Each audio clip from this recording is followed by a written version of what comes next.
Olá, saudações literárias, eu sou Marcos Vinícius Gasques, gosto de livros, gosto de literatura, gosto de falar sobre livros e por isso gravar esse vídeo com uma coisa que as pessoas também gostam muito, que é uma lista dos 12 livros que eu destaco das minhas leituras no ano de 2017, porque 12 poderiam ser 10, poderiam ser 7, mas 12 meses, então vai lá. É um número de referência. E eu começo aqui com um dos primeiros livros que eu li no começo do ano, Sodoma e Gomorra, de Marcel Proust. Esse é o quarto volume da série Em Busca do Tempo Perdido. E, a par de ser um clássico, é um livro fascinante. Ele vai, ao longo do tempo, mostrando o desenvolvimento do protagonista. Aqui um pouco mais maduro, já um jovem adulto, a questão da sexualidade e mais ainda a questão da homossexualidade bastante enfocada assim, com muita coragem e com o texto talentoso de Proust.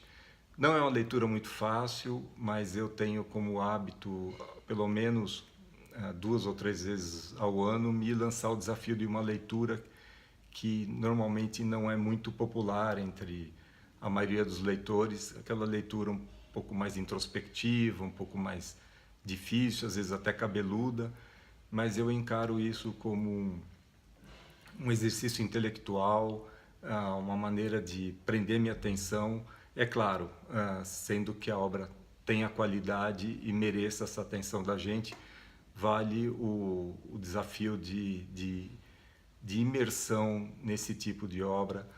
E Proust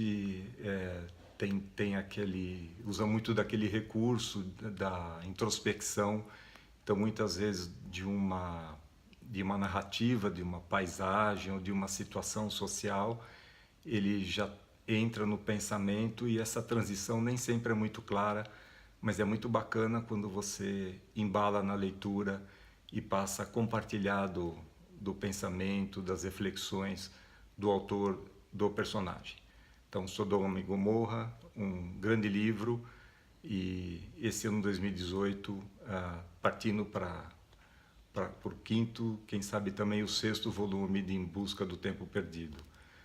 Outro livro também que eu destaco em 2017 é a autobiografia da Rita Lee.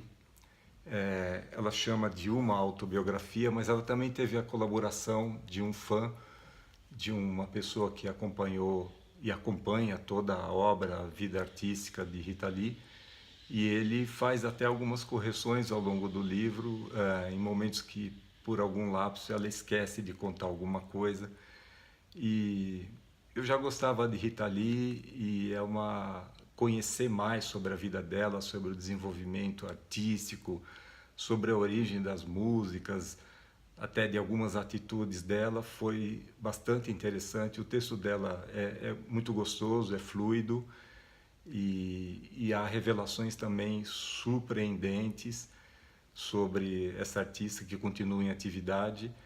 Agora, vale lembrar, agora é dia 31, depois de amanhã, estou gravando esse vídeo dia 29 de dezembro de 2017, ela estará completando 70 anos. Parabéns, Rita Lee, por sua vida, por tudo que você fez de bacana em termos artísticos, por nós que gostamos da sua obra. Também nessa linha de um depoimento da vida de um artista, eu gostei muito de Só Meninos, Só Garotos, esse livro de Patti Smith, uma cantora, ativista, artista plástica norte-americana. É uma história muito interessante que faz a gente entender também. Ela fala de si, ela fala da sua relação com esse fotógrafo, ela fala do seu desenvolvimento como criadora e não só apenas como cantora, que é o aspecto da carreira dela que é mais conhecido, mas ela fala da transição dela de uma garota simples do interior quando vai para Nova York. e lá a vida é dura e passa-se fome e se vive em alguns locais assim bem limitados, para falar pouco, né? Mas a gente entende por que Nova York tem todo esse verniz de um polo cultural, um polo de criatividade, porque ela viveu intensamente isso nos anos 70 principalmente, e é bastante interessante. Então, em paralelo à vida de Pat Smith, a vida pulsante cultural de Nova York, e o resultado de tudo isso, uma obra também muito bacana que a gente ainda tem condições de conferir e eventualmente até com novidades que ela ainda nos apresenta. Outro norte-americano, Jack Kerouac, o autor muito conhecido por On the Road, né? Se transformou num filme de Walter Salles também, mas muita gente entre os críticos considera The Dharma Bums, esse livro aqui, como a principal obra de Kerouac. Por quê? Aqui ele está já num processo mais maduro e eu gostei muito desse livro.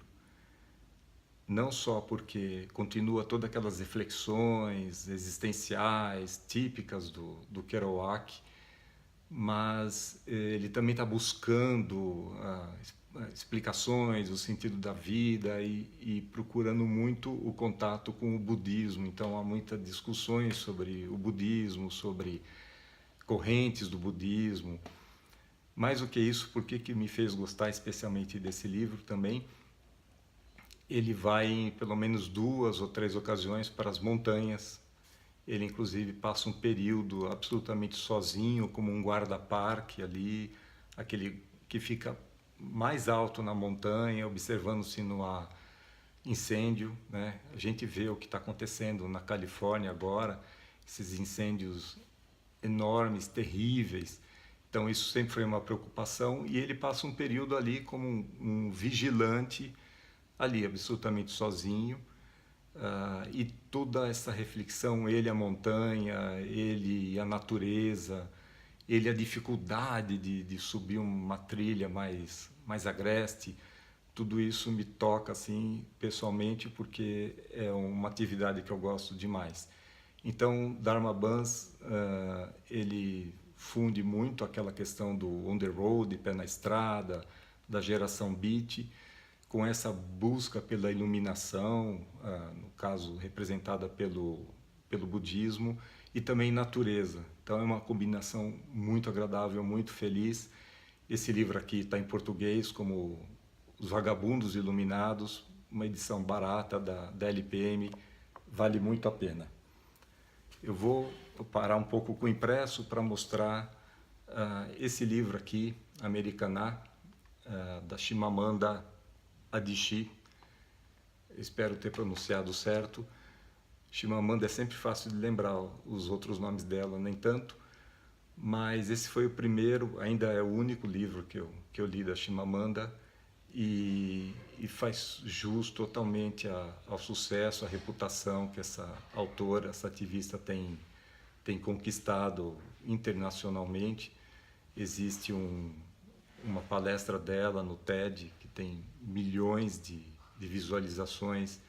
É uma palestra que merece ser vista e eu tive contato com a Chimamanda, claro, as pessoas começam a comentar, mas o meu primeiro contato com ela, com as suas ideias, foi nessa palestra disponível no TED, no YouTube. Esse livro aqui me surpreendeu de uma maneira. A gente se acha bem informado, acompanha, lê alguma coisa, lê noticiário, e eu cheguei à conclusão nesse livro que pouquíssimo eu sei sobre a questão do negro na sociedade, e Chimamanda trata desse assunto também com uma certa surpresa, porque ela sai da Nigéria para fazer um curso universitário nos Estados Unidos, e mesmo ela tem contato com diferentes níveis de problemas na questão do negro. Então tem o negro africano, o negro que imigrou para os Estados Unidos, o negro que já é de segunda, terceira, quarta geração nos Estados Unidos, e ela trata de todo esse assunto com bastante clareza, com bastante sensibilidade. Mas o que é isso? O texto é muito bom e essa capa aqui é muito feliz e ela retrata o que perpassa toda a obra é um salão de cabeleireiro onde diferentes pessoas, o latino, o porto-riquenho, o negro, o afro-americano, eles ali cada um se expressa a sua cultura de uma maneira diferente com os cabelos. É muito interessante, é muito bacana. Chimamanda merece todo o sucesso que ela vem fazendo. Ainda esse livro aqui, eu creio que seria um pouco difícil de encontrar. Ele teve uma edição um pouco mais limitada e talvez em sebos. Eu tive a sorte de comprar num evento em que o autor, Oswaldo de Camargo, esteve presente fazendo uma palestra. E Raiz de um Negro Brasileiro, aqui ele fala muito da infância dele, que é uma foto bastante interessante de um carrinho que ele ganhou quando criança, e a evolução dele até parte da juventude. Eu tenho o orgulho e o privilégio de ter trabalhado alguns anos com Oswaldo de Camargo. Era o responsável pela revisão dos editoriais escritos pelo Rui Mesquita no jornal Estado de São Paulo.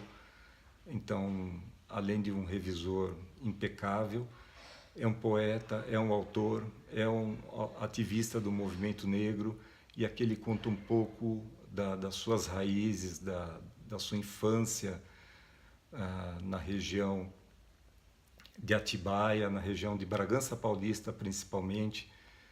E se você tiver a oportunidade de ter contato com essa obra, vale a pena.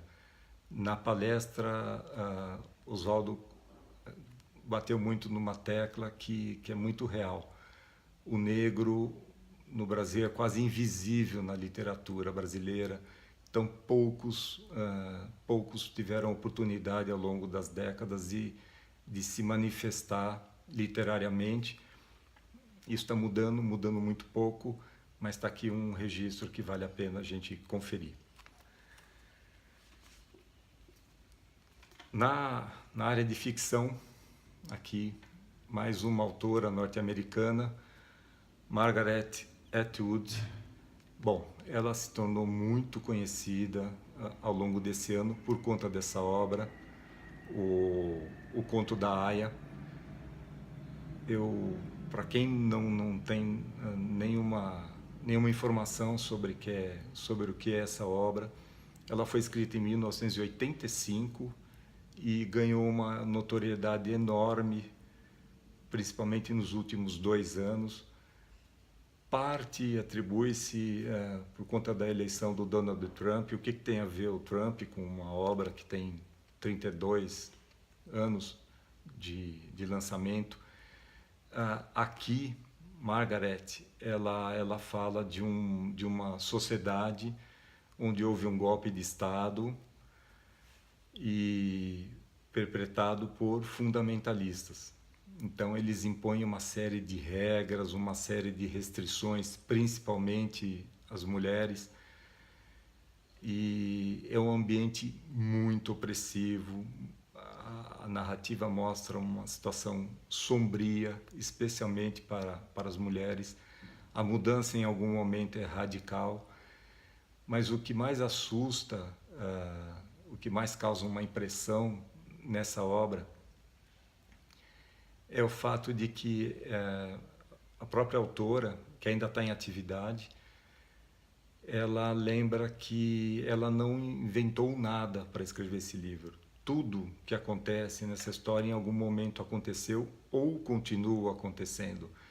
Então daí a reaparição dessa obra. Margaret Atwood, ela é uma autora muito premiada, reconhecida, mas mais nos círculos da ficção científica, da fantasia, e de repente esse livro acontece. Acontece por quê? Porque ele é quase uma profecia.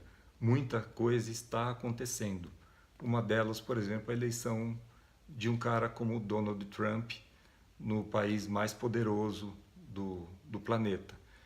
E essa repressão às mulheres, essa repressão ao comportamento, a opção sexual das pessoas, tudo isso está contemplado nessa obra, que foi inclusive transformada numa minissérie muito boa pela aquele canal de streaming similar ao Netflix, Hulu, que não é oferecido no Brasil, mas o seriado foi muito premiado, inclusive a atriz principal, a Elizabeth Moss, ficou particularmente conhecida na série Mad Men. Enfim, vale muito ler esse livro e, mais do que isso, prestar atenção nas coisas que estão acontecendo no mundo inteiro e, infelizmente, também no Brasil. Outra mulher que fez a diferença ao longo da história, Jane Austen. Eu já tinha lido um livro de Jane Austen, Persuasão, e comprei uma coleção de pockets da LPM que reúne algumas de suas principais obras, e essa aqui é das mais conhecidas, Razão e Sentimento. Algumas traduções são feitas como Razão e Sensibilidade. Esse livro, essa obra foi transformada tem versões para o cinema, e é impressionante ler também o que Jane Austen fala da sociedade inglesa na época em que ela viveu, o retrato de uma sociedade quase mesquinha, mercantilista, em que o casamento está sempre nessa divisão, a ideia do casamento, entre ser um bom negócio e ser algo que vai tocar seu coração, constituir uma família com uma mulher, ou com outra que vai trazer, vai agregar as suas propriedades. Então, sempre a questão da herança, do dote, está sempre presente, sempre em discussão e sempre nesse dilema entre as mulheres que são envolvidas na narrativa. E é algo que dá uma certa angústia perceber que mais de um século se passou e pouca coisa mudou, e algumas talvez tenham mudado até para pior. Então, merece toda a fama, toda a reputação que tem Jane Austen. Razão e Sensibilidade, Razão e Sentimento, merece muito a sua leitura. Voltando aqui para o eletrônico, outro que eu li no Kindle, que é um recurso bastante bacana. Ler um livro parece que rende um pouco mais a leitura, um pouco mais rápida, não tem o virar das folhas. Você vai lendo no e-book, ele vai te dizendo em percentual quanto você já leu, quanto falta ler, vai calculando o tempo que falta em função da sua velocidade de leitura.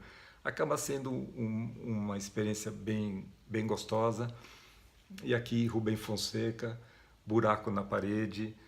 O Buraco na Parede são 8 contos excelentes, né? É quase redundante dizer, mas são contos que falam de vida, de morte, de traição, e Rubem Fonseca assim, escreveu livros fantásticos,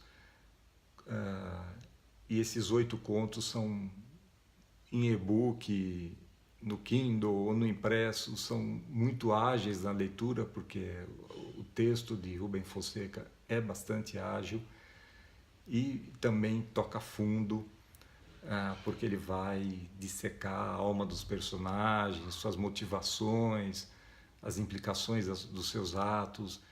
Enfim, Rubem Fonseca, um grande representante entre os contistas que eu li esse ano e um grande representante da literatura brasileira para mim em 2017. Voltando bastante no passado, ali século XVIII, esse pequeno livro, pequeno no tamanho, é uma obra fascinante. William Blake, ele é do final dos anos 1700, teve aquela educação clássica muito forte no aspecto da religião, e religião é algo que perpassa muito a obra dele, e particularmente esse O Casamento do Céu e do Inferno, um título bastante provocante, mas muito adequado a essa obra. Infelizmente aqui, embora tenha uma ótima organização e tradução de Ivo Barroso, tem um ótimo texto introdutório, mas não tem as lâminas, as impressões, porque William Blake também era um artista plástico e ele foi instruído por um grande mestre na ocasião que fazia aquelas lâminas metálicas e coloridas também. Então, muito do encanto dessa obra está nas lâminas das que compõem originalmente O Casamento do Céu e do Inferno. Hoje só existem 9 e nenhuma aqui. Algumas edições reproduzem essas lâminas e lembra muito aquelas bíblias antigas em que tem uma ilustração e o texto. Então, o pano de fundo é sempre a religião. Ele era, ao mesmo tempo que um homem religioso, ele era um tanto quanto místico e muito crítico dos dogmas da religião cristã, a religião católica. E esse livro é uma provocação muito grande, merece ser lido. Eu acho que ainda em algum momento vou me presentear com uma edição que tenha também as lâminas, a reprodução delas, né? E William Blake, uma boa provocação que eu tive agora em 2017. Voltando a uma autora norte-americana, Joan Didion, ela é uma jornalista, ela tem um texto excelente, seja para falar da questão, por exemplo, da falta de água na Califórnia, a abordagem que ela faz de uma questão aparentemente técnica, é muito sensível e, claro, muito informativa e esclarecedora, como uma obra jornalística tem que ser. E aqui, o Ano do Pensamento Mágico, ela põe o seu talento à disposição de quase que um desabafo. Ela conta toda a questão do luto com relação à perda do marido de uma maneira absolutamente surpreendente na mesa do jantar. E o marido de Joan Didion morreu cedo e ela, ao longo dessa obra, ela fala da questão do luto, ela fala não é uma obra amarga, mas ela levanta muita reflexão sobre o que é a perda de uma pessoa importante, de uma pessoa amada, como isso impacta a nossa vida, como lidar com essa questão, como talvez tentar superar. Então, foi um livro que eu ganhei de presente, ganhei de Fabiano Cândido, um colega de trabalho, que apareceu com esse livro no pacotinho do sebo, onde ele conseguiu. Obrigado, Fabiano, porque não é uma obra muito fácil de achar, está esgotada, vai ter que ser num sebo, mas é uma obra que muito sensível, muito bem escrita e vale a pena ser lida. Aqui, Joan Didion com seu marido e sua filha. Por fim, para encerrar, foi um dos últimos livros que eu li esse ano, As Memórias Sentimentais de João Miramar, do Oswald de Andrade. Aqui, a capa original, de quando a obra foi lançada, e é uma obra muito interessante, né? Não é por acaso que Oswald de Andrade tá aí perpetuado na história da literatura brasileira como um dos expoentes do movimento modernista aí. Já vão lá mais de 90 anos. E nesse livro ele fragmenta totalmente a questão da narrativa de uma maneira bastante interessante, muito agradável e também provocante até você entender o que está acontecendo e a maneira como as memórias sentimentais do João Miramar estão sendo narradas. É muito divertido, é muito bacana. É um retrato também da sociedade paulistana ali, do fim do século XIX, começo do século XX, os cafeicultores, a elite, e como essa gente se divertia, se relacionava, a intelectualidade, enfim. Memórias Sentimentais de João Miramar, muito bacana. São obras da literatura brasileira que não podem cair no esquecimento. Ainda bem que a gente tem aqui uma edição nova e se algum livro eventualmente, como o do Oswaldo de Camargo, não está disponível, vale a pena procurar num sebo. Aliás, visite um sebo, porque é uma experiência muito bacana. Pessoal, é isso. Espero que vocês tenham gostado. Esses 12 não são necessariamente os melhores livros que eu li em 2017, são 12 destaques em áreas diferentes, biografia, ficção, não ficção, ficção científica. E eu pretendo também gravar um vídeo sobre os melhores livros que eu ouvi durante 2017. Mas isso é assunto para outra conversa. Obrigado para quem viu até agora e ótimo 2018 com muitas e ótimas leituras. Até lá!